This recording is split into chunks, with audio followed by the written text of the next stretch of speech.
A chuva caía como lâminas afiadas sobre Lisboa naquela noite de outono, e no banco do Jardim da Estrela, um menino de 12 anos tremia não só pelo frio, mas pelo terror de ter perdido tudo. Seus pais, furiosos com a confissão sussurrada de que ele gostava de meninos como de meninas, haviam arrastado para a rua como se ele fosse uma mancha que precisasse ser apagada, gritando que Deus não perdoaria tal aberração na Sagrada Família Católica. Agora, encolhido sob um casaco fino que mal cobria seus ombros magros, Afonso olhava para o vazio, imaginando-se o Tejo, ali perto, seria frio o suficiente para levar embora a dor que rasgava seu peito. De repente, um carro preto reluzente parou na rua adjacente, e dele desceu um homem alto, de uns 40 anos, com um guarda-chuva que parecia mais uma armadura contra o mundo.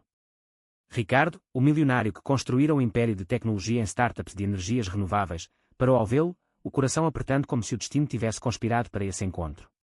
"Menino, o que fazes aqui sozinho?", perguntou com voz grave, mas suave como o fado que ecoava de algum café próximo. Afonso ergueu os olhos inchados, e naquele instante, algo invisível se quebrou entre eles, uma ponte frágil sobre o abismo da solidão. Ricardo não hesitou.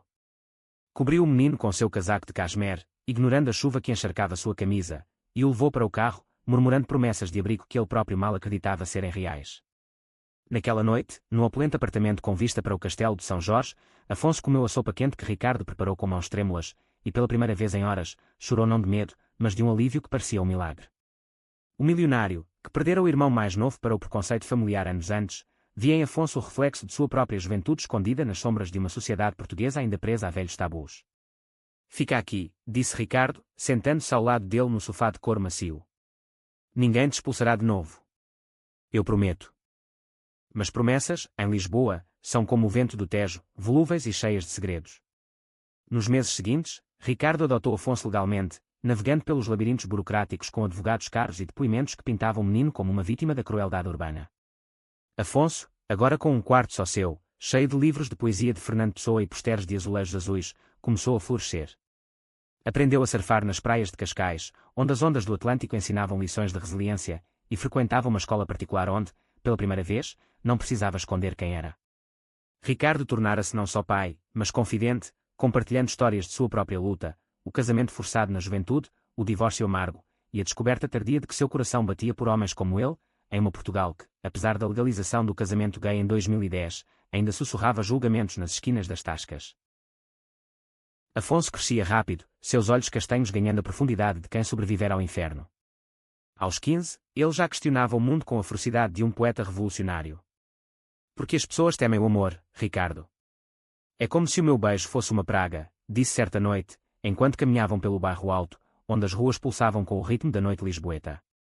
Ricardo parou, o ar cheirando a pastéis de nata frescos e jasmim, e olhou para o rapaz que agora chegava ao seu ombro. "Porque o amor verdadeiro ameaça as mentiras que contam a si mesmos. Mas nós, Afonso, somos a prova de que ele vence."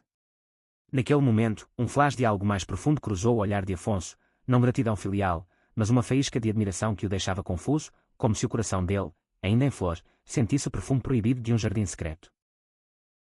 O conflito veio como uma tempestade inesperada, no verão em que Afonso completou 18 anos.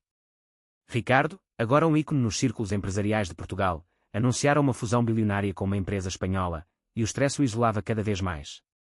Afonso, matriculado na Universidade de Lisboa para estudar literatura, mergulhava em amizades efervescentes. Miguel, um ativista que era de cabelos ruivos e tatuagens de arco-íris, que o arrastava para marchas do orgulho em que bandeiras multicoloridas desafiavam o céu de Alfama, e Sofia, uma artista lésbica de Porto que pintava murais de casais entrelaçados nas paredes do Cais do Sodré, ensinando Afonso que o amor não tem gênero, só alma. Mas era Ricardo quem ancorava seus dias, com jantares à luz de velas onde discutiam Camões e os perigos da hipocrisia social. Tudo mudou na véspera da Pride Parade de 2025. Afonso, bebendo vinho verde em um bar escondido no Chiado, confessou a Miguel seu dilema: "Sinto algo por ele, pelo homem que me salvou. Mas e se for só gratidão disfarçada?" Miguel riu, mas seus olhos carregavam preocupação. "Cuidado, amor. Linhas borradas viram labirintos." Naquela noite, Afonso voltou para casa embriagado de dúvida e desejo, encontrando Ricardo acordado, revisando contratos sob a luz fraca do abajur. "O que te aflige, filho?", perguntou o milionário, a voz rouca de exaustão. Afonso, impulsivo como o fado, aproximou-se e beijou, um toque breve, elétrico, que congelou o tempo. Ricardo recuou, os olhos arregalados não de repulsa, mas de pavor ancestral.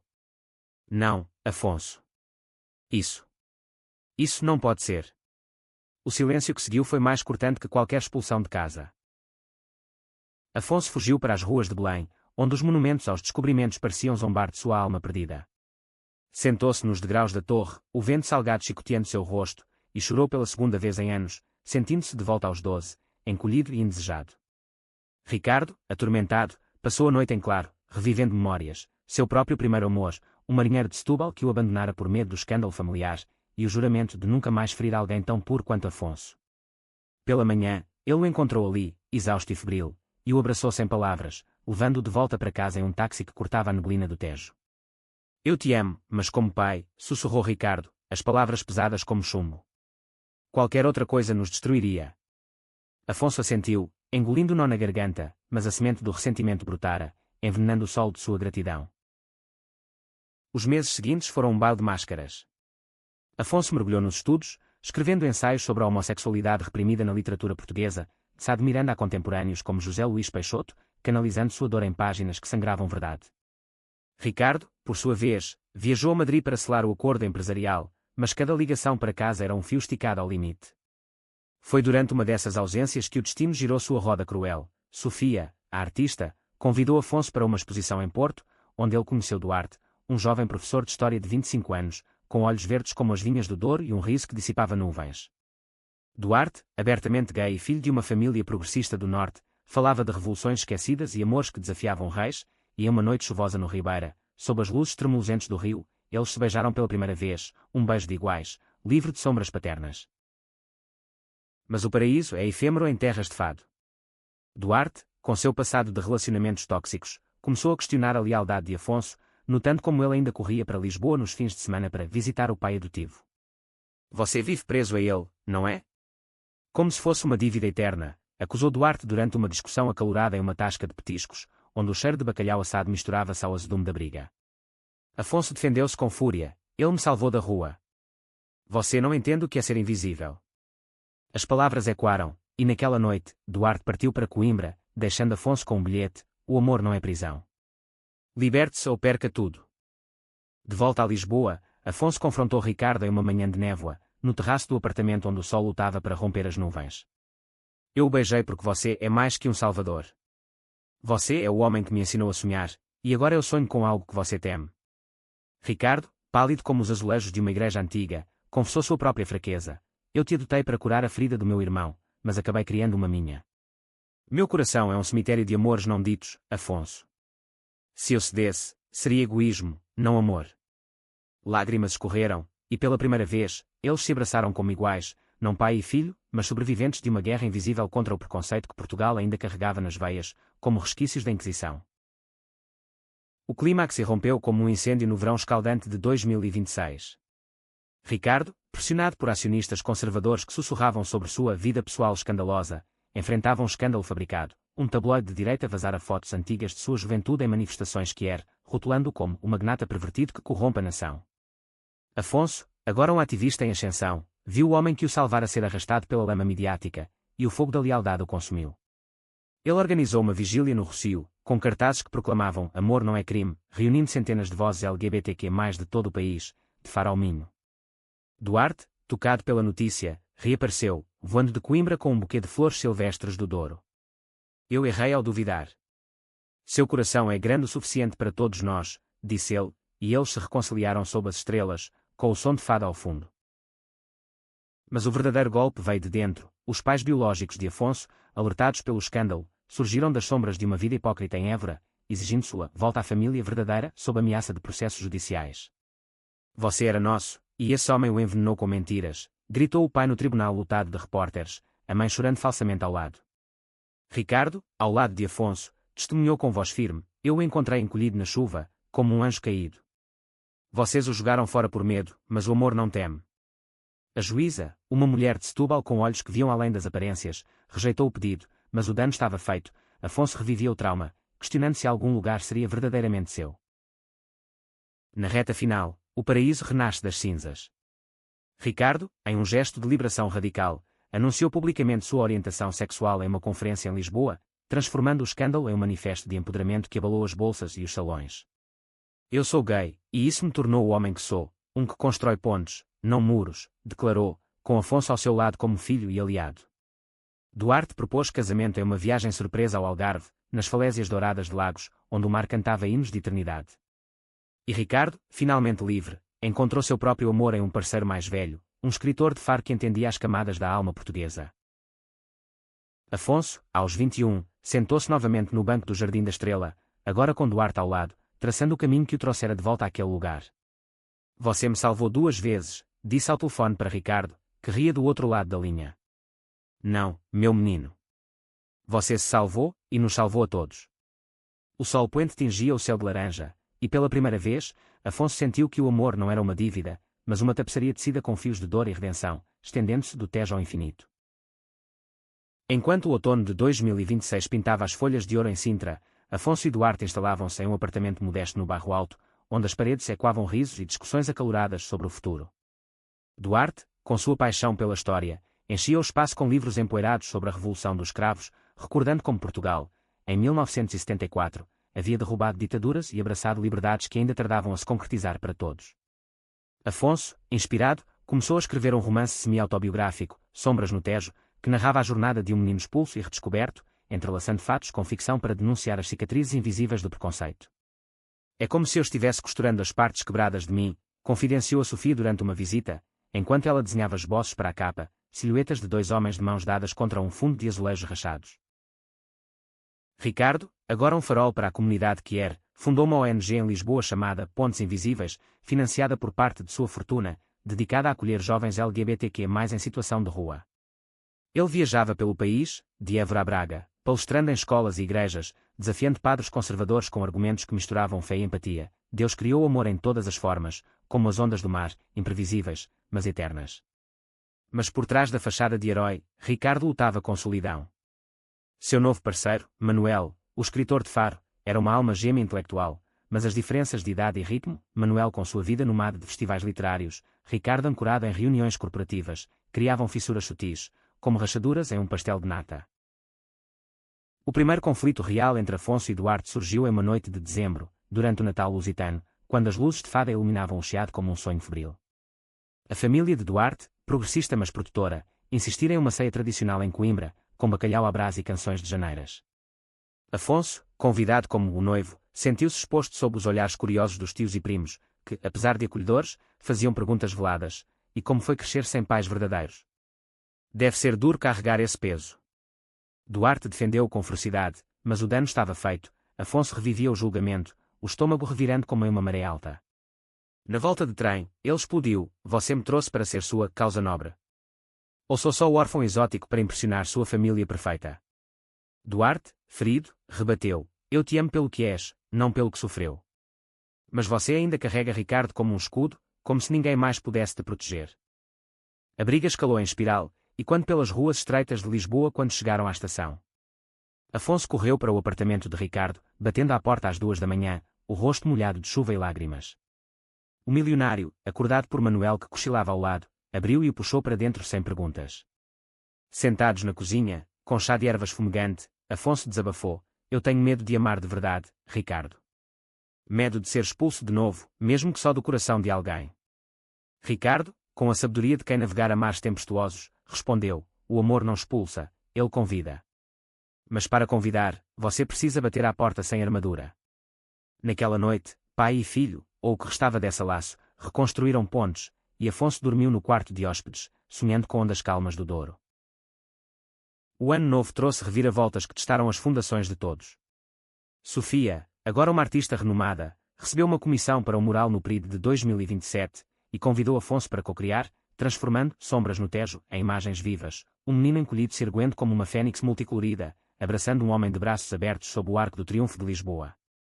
Mas enquanto pintavam nas paredes do Terreiro do Paço, uma sombra do passado emergiu. O pai biológico de Afonso, arrependido ou manipulador, difícil dizer, enviou uma carta pedindo perdão, alegando que a mãe estava doente e que a família é sagrada, apesar de tudo. Afonso, dividido, mostrou a carta a Duarte durante uma reconciliação frágil em um café do Rossio. E se for uma armadilha? E se eles quiserem me mudar de novo? Duarte, maduro em sua dor recente, sugeriu: vai vê-los, mas leve seu coração blindado. O perdão não é fraqueza, é escolher quem te define. A viagem a Évora foi um calvário emocional. A cidade alentejana, com suas planícies douradas e catedral gótica, parecia um palco para o drama familiar. A mãe de Afonso, frágil na cama, chorou ao vê-lo, murmurando desculpas entrecortadas. Eu era cega pelo medo da vizinhança, das missas que condenavam. O pai, endurecido pelo vinho e pelo orgulho, estendeu a mão trêmula. Eu errei, filho. Mas o sangue fala mais alto. Afonso, com Duarte ao lado como âncora, perdoou, não por eles, mas por si, liberando o peso que o ancorava ao passado. Na volta, no trem sacolejante, ele escreveu o capítulo final de seu livro, fechando o ciclo com palavras de cura. O exílio não é o fim, é o começo de um mapa traçado pelo coração. Enquanto isso, Ricardo enfrentava sua própria tormenta. A fusão com a empresa espanhola Azedara, revelando corrupção interna, e acionistas hostis ameaçavam processá-lo, usando seu comingal como munição. Um homem instável não lidera. Manuel, pressionado pela distância emocional, propôs uma pausa. Eu te amo, mas preciso de espaço para respirar, Ricardo. Não sou teu salvador, sou teu parceiro. O milionário, sozinho no apartamento vazio, caminhou até o Jardim da Estrela à meia-noite, sentando-se no mesmo banco onde encontrara Afonso anos antes. Lá, sob a lua cheia, ele chorou pela primeira vez desde a morte do irmão, questionando se sua vida de riqueza era só uma jaula dourada. Afonso, sentindo a turbulência pelo telefone, largou tudo e correu para Lisboa, encontrando Ricardo encharcado e quebrado. Lembra quando você me encontrou aqui? Eu era o perdido, mas agora é você quem precisa ser achado, disse Afonso, abraçando-o como um irmão, não um filho. Juntos, eles tramaram um contra-ataque. Ricardo usou sua ONG para expor a corrupção, aliando-se a jornalistas independentes do público e ativistas transformando a crise em uma cruzada nacional. Duarte juntou-se, trazendo contatos acadêmicos para validar as provas. E Manuel, tocado pela vulnerabilidade de Ricardo, voltou de Faro com um manuscrito dedicado, para o homem que constrói pontes, mesmo quando o mar as engole. O clímax do ano irrompeu na Pride Parade de 2027, maior que nunca, com o Tejo refletindo bandeiras que dançavam como chamas de liberdade. Afonso leu trechos de Sombras no Tejo no palco principal, sua voz ecoando sobre a multidão. Nós fomos expulsos, mas voltamos mais fortes, porque o amor é a verdadeira pátria. Ricardo, ao lado de Manuel de mãos dadas, anunciou doações milionárias para abrigos silenciando os detratores. Sofias Moral, agora vive com projeções de luz, iluminava a noite, capturando a essência de suas jornadas entrelaçadas. Mas o destino, caprichoso como o fado, reservava uma última surpresa. Durante a celebração pós-parada em uma casa no Príncipe Real, Afonso recebeu uma ligação de um editor internacional. Seu livro seria traduzido para o mundo, inspirando histórias semelhantes de Madrid a Rio. Duarte, ajoelhado com um anel simples de prata, gravado com Tejo Eterno, perguntou: casa comigo, e vamos escrever nossa história juntos. Lágrimas de alegria escorreram, e Afonso disse sim, sentindo o círculo se fechar. O casamento de Afonso e Duarte, marcado para a primavera de 2028 nas falésias do Algarve, prometia ser um farol de esperança em uma Portugal ainda marcada por bolsões de intolerância. Eles escolheram uma capela pequena em Lagos, com vista para o oceano que havia testemunhado navegadores e amores proibidos, decorada com flores silvestres e azulejos pintados à mão por Sofia, retratando casais de todas as formas entrelaçados em padrões geométricos. Ricardo, como padrinho, insistiu em custear tudo, mas Afonso recusou. Desta vez, é nosso. Você nos deu asas, agora voamos sozinhos.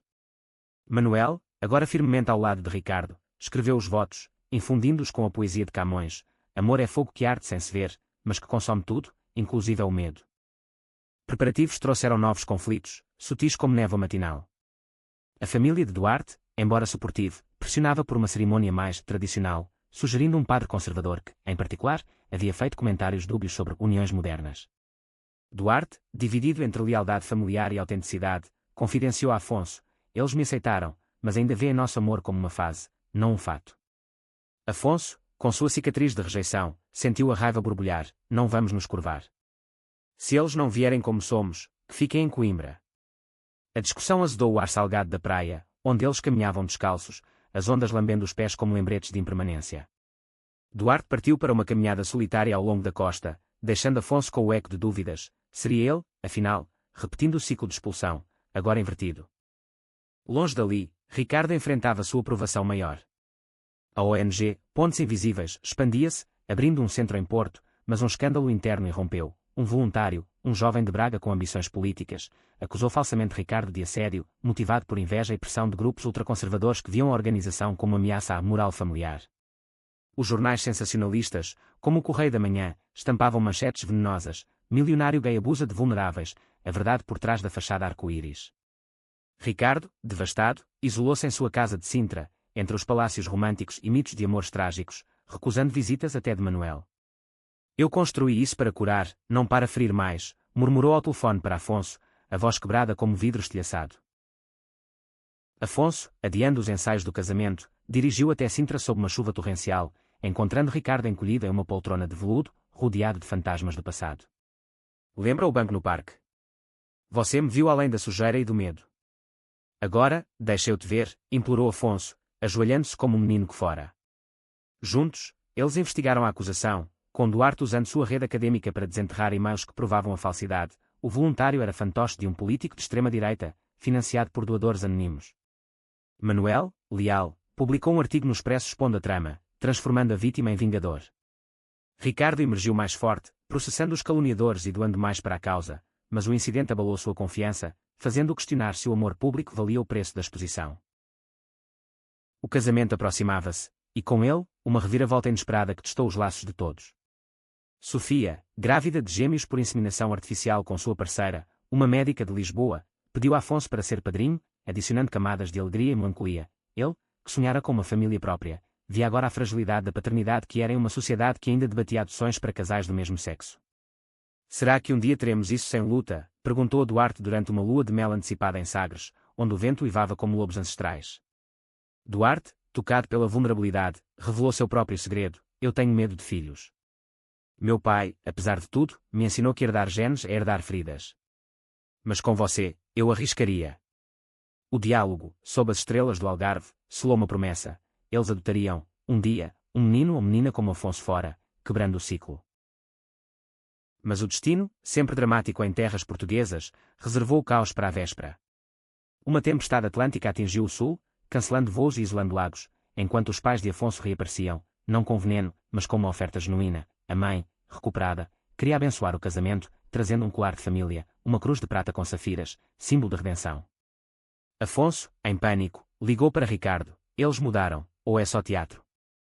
O milionário, sábio das tormentas, voou de helicóptero particular, reunindo o grupo em uma pousada à beira-mar. Ali, sob o rugido das ondas, confrontos explodiram. O pai admitiu sua homofobia enraizada na própria juventude reprimida. Eu amei um rapaz em África, durante a guerra colonial, e o enterrei para sobreviver, e Afonso, perdoando em camadas, entregou o colar a Duarte como talismã. Que ele proteja o que construímos.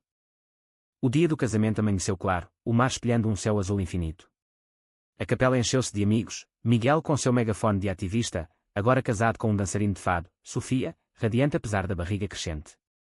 Ricardo, de braço dado com Manuel, leu um poema de seu irmão perdido, voz trêmula, no exílio do coração, encontramos o lar. Votos trocados, anéis deslizando como promessas, e o beijo de Afonso e Duarte selou não só uniões, mas curas. A recepção na praia, com sardinha assada e vinho de colares, transformou-se em dança sob o sol poente, onde preconceitos se dissolviam como sal na água. Meses depois, com o livro de Afonso best-seller, ele e Duarte mudaram para uma casa em Cascais, perto das ondas que os ensinaram a surfar a vida. Ricardo e Manuel adotaram um cachorro resgatado, batizado Tejo, e expandiram a ONG para a Espanha. E em uma noite quieta, Afonso sentou-se no deck, Duarte ao lado, traçando constelações. De encolhido a inteiro, quem diria, riu Afonso. Duarte beijou sua têmpora, o amor sempre diria. O verão de 2028 trouxe calmaria aparente, mas em Portugal, a tranquilidade é só o prelúdio de novas marés. Afonso e Duarte, agora casados, mergulhavam na rotina de uma vida compartilhada, manhãs de café forte no terraço de Cascais, onde o Atlântico sussurrava segredos, e noites de leitura mútua, com Duarte corrigindo teses de alunos sobre a ditadura salazarista e Afonso revisando a adaptação cinematográfica de Sombras no Tejo, um projeto ambicioso dirigido por um cineasta de Coimbra, com locações em Lisboa e Évora. Vai ser nosso, Call Me By Your Name, mas com fado e azulejos, brincava Afonso, mas por dentro, uma ansiedade crescia, o sucesso os punha, atraindo trolls online que o chamavam de ingrato adotado pelo lobby gay. Ricardo, revitalizado, planejava uma expansão global para Pontes Invisíveis, com parcerias no Brasil e em Moçambique, terras de herança portuguesa carregadas de legados coloniais e lutas quier. Manuel, inspirado, C.O. escrevia um romance sobre eles, Pontes de Safira, explorando as nuances de amores maduros em uma sociedade que idolatrava a juventude. Mas o idílio rachou quando Ricardo recebeu uma oferta irrecusável, uma posição no Conselho da União Europeia em Bruxelas, focada em direitos digitais e inclusão. É uma chance de mudar leis para milhares como nós, argumentou ele a Manuel durante um jantar em Sintra, sob os eucaliptos que perfumavam o ar. Manuel, com olhos sombreados, rebateu, e nós? Eu não sou portátil como teu laptop. Minha vida é aqui, nas tascas de Faro, não em salas frias da Bélgica. A discussão se arrastou como uma briga de fado, cheia de silêncios carregados. Ricardo, acostumado a comandar impérios, sentia-se impotente perante o coração de um homem. Ele confidenciou a Afonso durante uma visita a Cascais, caminhando pela praia onde o menino outrora surfara em seguranças. Eu o salvo de ruas, de escândalos, mas não de mim mesmo. E se eu for o monstro que expulsa, agora? Afonso, com a empatia forjada no fogo, aconselhou, amor não é posse. Deixa ele escolher o ritmo, como as ondas escolhem a costa. Palavras que ecoavam sua própria jornada, mas que Ricardo internalizava devagar, como vinho envelhecido. Enquanto isso, um conflito inesperado atingiu Afonso e Duarte.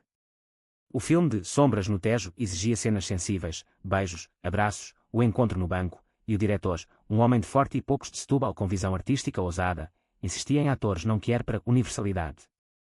É ficção, não documentário, defendia ele em reuniões no Chiado, fumando cigarros enquanto o cheiro de mariscos assados pairava. Afonso, furioso, viu nisso uma traição à autenticidade. Minha história não é acessório para Oscars. É sangue que ergue nas veias de Portugal. Duarte, pragmático, mediava, comprometa, amor. A visibilidade vale o preço. Mas a tensão ferveu em uma projeção testa em Lisboa, onde Afonso saiu no meio, lágrimas quentes, gritando, você sempre escolhe o prático sobre o real. Como minha família biológica. Duarte o seguiu até o Tejo, onde Afonso jogava pedras na água escura, cada plopo um eco de raiva. Eu escolho nós, Afonso. Mas se você me vê como eles, então o que somos? A briga culminou em uma separação temporária, Duarte para Coimbra, Afonso para o isolamento em Cascais, escrevendo furiosamente um manifesto online que viralizou, convocando atores que era para o projeto e forçando o diretor a ceder. O backlash foi feroz, ameaças homofóbicas inundaram as redes, e um grupo radical de Aveiro protestou fora do estúdio, brandindo cruzes como armas medievais. Ricardo, alertado, mobilizou a ONG, oferecendo segurança e apoio legal, mas o incidente reacendeu velhas feridas em Afonso. Ele visitou os pais em Évora, encontrando-os transformados, a mãe agora voluntária em um grupo de apoio a famílias LGBTQ+, o pai lendo livros de Afonso em voz alta para vizinhos céticos. Você nos ensinou a ver, disse o pai, voz rouca. Mas o perdão era frágil, e Afonso partiu com um abraço hesitante, carregando o peso de laços semicurados. A reviravolta veio como um raio em céu claro. Manuel, incapaz de suportar a distância emocional, terminou com Ricardo em uma carta deixada em Sintra, você constrói mundos, mas esquece o nosso. Adeus, ponte quebrada. Ricardo, devastado, dirigiu até Cascais à meia-noite, batendo à porta de Afonso como um náufrago. Eu o perdi por ser quem sou, o salvador que não se salva. Afonso e Duarte, que voltara secretamente para reconciliar, o acolheram, os três sentando-se no deck sob estrelas indiferentes. Ali, verdades fluíram. Ricardo admitiu sua atração inicial por Afonso, não romântica, mas uma projeção de seu irmão perdido, e como a adoção fora redenção mútua. Você me curou, menino. Agora, cure-se de mim. Essa confissão, dolorosa como extração de espinho, libertou Afonso. Ele reescreveu o roteiro do filme, incorporando elementos de Ricardo Jornada, e o diretor, humilhado pelo sucesso do manifesto, aceitou. Duarte, arrependido de sua passividade, propôs terapia de casal em Lisboa, com um psicólogo que os guiava através de labirintos emocionais. Sofia deu à luz gêmeos saudáveis, batizados com nomes de poetas, Pessoa e Flor Bela, e o batizado em uma igreja progressista de Alfama tornou-se celebração coletiva. O outono restaurou equilíbrios. Ricardo declinou Bruxelas, optando por uma vida mais ancorada, abrindo um café que era em Lisboa chamado Banco do Parque, em homenagem ao encontro fateful. Manuel, após meses de silêncio, reapareceu em Faro, e eles reconstruíram devagar, com viagens pelo Alentejo onde o vinho e as oliveiras curavam. Afonso e Duarte adotaram um menino de 10 anos, órfão de uma família disfuncional em Faro, chamando-o Tomás, o que promete, dando-lhe o quarto que Afonso outrora tivera, cheio de livros e sonhos. Em uma noite de dezembro, no café de Ricardo, Afonso ergueu uma taça, de expulsos a construtores, saúde à família que escolhemos. Risos ecoaram, misturando-se ao fado suave, e pela primeira vez, o ciclo se quebrou de vez. 2029 amanheceu com promessas de florescimento, mas a vida, como o Douro em cheia, traz surpresas turbulentas. Tomás, o menino adotado, chegava a Cascais com olhos desconfiados e malas cheias de medos, vítima de bullying em Faro por ser diferente, sussurrando sobre meninos que o atraíam em vez de meninas. Afonso e Duarte, pais novatos, navegavam o terreno minado com ternura, noites de histórias de pessoa adaptadas para corações jovens, e surfenguinhos onde as quedas ensinavam que cair é parte de erguer-se. Mas Tomás carregava cicatrizes profundas, roubando pequenos objetos do lar como âncoras contra o abandono, e questionando: vocês me querem mesmo, ou sou só pena? Afonso, vendo seu reflexo no menino, sentia o passado ressurgir como fantasma. Eu era ele, encolhido e faminto de afeto, confidenciou a Ricardo durante uma visita, enquanto Tomás brincava no jardim com um cachorro resgatado. O milionário, agora avô honorário, sorriu com olhos úmidos: você me ensinou a ser pai, agora ensino a ser inteiro. Mas o conflito escalou quando Tomás fugiu para Lisboa, atraído por um amigo online que prometia aceitação, mas era um predador disfarçado, um homem de meia-idade explorando vulnerabilidades que eram anônimos. Afonso, em pânico, mobilizou todos, Duarte rastreou o IP com ajuda académica, Ricardo usou contatos na polícia cibernética, e Sofia desenhou posters de procurado que viralizaram nas redes. A busca culminou em uma noite chuvosa no Bairro Alto, onde Tomás foi encontrado em um bar underground, olhos vidrados de confusão e medo. O predador fugiu, mas o trauma deixou marcas. Tomás fechou-se, recusando abraços, murmurando: ninguém quer o cobrado. Afonso, devastado, culpou-se: eu o trouxe para curar, mas herdei minha maldição. Duarte, firme, organizou terapia familiar em uma clínica de Lisboa, onde um conselheiro lésbica de Porto guiava sessões com jogos de confiança e desenhos de famílias escolhidas. Aos poucos, Tomás abriu-se, desenhando um banco de parque com 3 figuras abraçadas, Afonso, ele e um papai fantasma, que se revelava como Ricardo. Enquanto isso, Ricardo enfrentava uma crise pessoal que abalava seu império renovado. O café, banco do parque, prosperava, tornando-se para artistas que era, com noites de poesia e fado lésbico, mas um incêndio criminoso, obra de vândalos homofóbicos de um grupo extremista em Mafra, destruiu o interior, deixando cinzas e murais chamuscados. Eles odeiam o que não entendem, disse Ricardo a Manuel, chutando destroços enquanto bombeiros apagavam os últimos focos. Manuel, que pausara a escrita para ajudar na reconstrução, sugeriu: reconstrua maior, amor. Faça deles testemunhas da resiliência. Mas o golpe veio com uma reviravolta. Entre as ruínas, encontraram uma carta anônima de um ex-voluntário da ONG, confessando remorso por acusações passadas e revelando que o incêndio era retaliação política contra a expansão para o norte. Afonso, tocado, transformou a tragédia em ação. Seu filme, agora em pós-produção, doou lucros para a reconstrução, e ele organizou um festival de cinema que era em Lisboa, projetando Sombras no Tejo no Terreiro do Paço para milhares. Duarte, orgulhoso, surpreendeu-o com uma viagem a Moçambique, terra de raízes portuguesas, onde visitaram abrigos semelhantes à ONG, testemunhando jovens africanos que eram desafiando tabus coloniais. V. Nosso amor ecoa oceanos além, disse Duarte sob o céu estrelado de Maputo. Mas lá, uma surpresa: Tomás, deixado com Sofia, ligou em prantos. Ele havia saído do armário para a escola, enfrentando zombarias, mas também um amigo verdadeiro que o defendia. De volta, a família reuniu-se em Cascais para um ritual de raízes, plantaram uma oliveira no jardim, simbolizando endurance, com Ricardo contando a história do banco do parque para Tomás, que ouvia boquiaberto. Então o vovô te salvou como um super-herói? Perguntou o menino. Ricardo riu: não, ele me salvou. Somos todos heróis uns dos outros. O clímax do ano veio em uma convenção de direitos humanos em Porto, onde Ricardo era palestrante principal.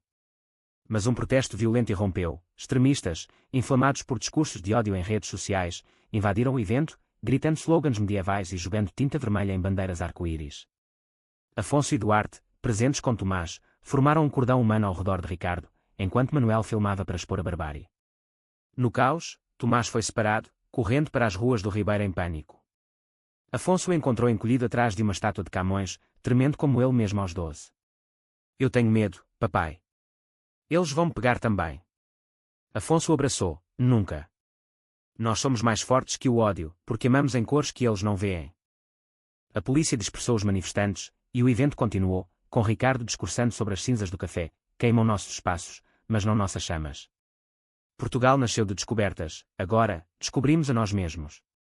A multidão aplaudiu, e na sequência, uma doação massiva de um filantropo anónimo, revelado como o pai de Afonso, vendendo terras em Évora, financiou a reconstrução ampliada. Com o ano fechando, paz reinava.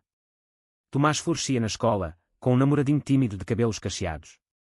Sofia gêmeos riam em visitas, e Manuel terminou Pontos de Safira, dedicado a Ricardo. Afonso e Duarte, em uma noite de lua cheia no Guincho, renovaram votos informais, de bancos encolhidos a horizontes abertos, para sempre. O ciclo de 2030 girou com a graça de um fado resolvido, mas não sem suas notas menores. Afonso, agora um autor consagrado, via Sombras no Tejo ganhar prémios internacionais, incluindo um Globo de Ouro em Lisboa, onde o rei emérito entregava a estatueta sob aplausos que ecoavam do Tejo à nação. Mas o sucesso atraía inveja. Um crítico de direita em um jornal de Braga o acusou de propaganda vitimizada, alegando que a história romantizava desvios morais. Afonso, em vez de revidar com fúria, respondeu com um ensaio no Diário de Notícias: "Minha verdade não é propaganda, é o espelho que Portugal precisa para se ver inteiro." Duarte, promovido a professor titular em Coimbra, dividia tempo entre a Universidade e Cascais, mas a distância criava atritos sutis, chamadas perdidas, jantares frios. "Você é o farol, mas eu sou a maré que te puxa", brincava ele, mas por dentro, temia o desgaste. Eles resolveram com fins de semana em hotéis boutique do Douro, onde vinhedos em socalcos ensinavam paciência, e conversas profundas sobre envelhecer juntos, com rugas e tudo, seremos lindos, prometia Afonso. Ricardo e Manuel, casados em uma cerimônia discreta em Faro, expandiam o café reconstruído em uma rede, Bancos da Esperança, com filiais em Porto e Faro, cada uma com Morais de Sofia e noites temáticas de contação de histórias que er. Mas uma saúde frágil atingiu Ricardo, um diagnóstico de arritmia cardíaca, resquício do estresse acumulado, o forçando a desacelerar.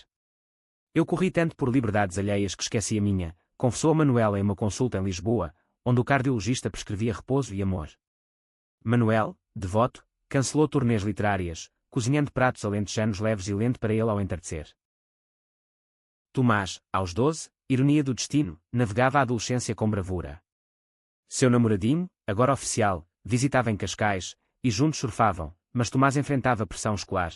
Um professor conservador de história minimizava a repressão que era sob Salazar, chamando-a de exagero moderno. Tomás, com o fogo de Afonso, organizou um debate escolar, convidando Ricardo como palestrante. O evento, em uma tarde de maio, transformou o ginásio em fórum vivo, alunos questionando, Tomás defendendo com fatos de livros de Duarte. O professor, confrontado, pediu desculpas públicas, e Tomás ganhou um apelido carinhoso, o pequeno ativista. Uma reviravolta final testou as teias tecidas. Durante o período de 2030, o maior da história portuguesa, com o teste tingido de arco-íris por drones, um terremoto leve, 4.2 na escala Richter, abalou Lisboa, danificando o mural de Sofia no Terreiro do Paço e ferindo levemente manifestantes.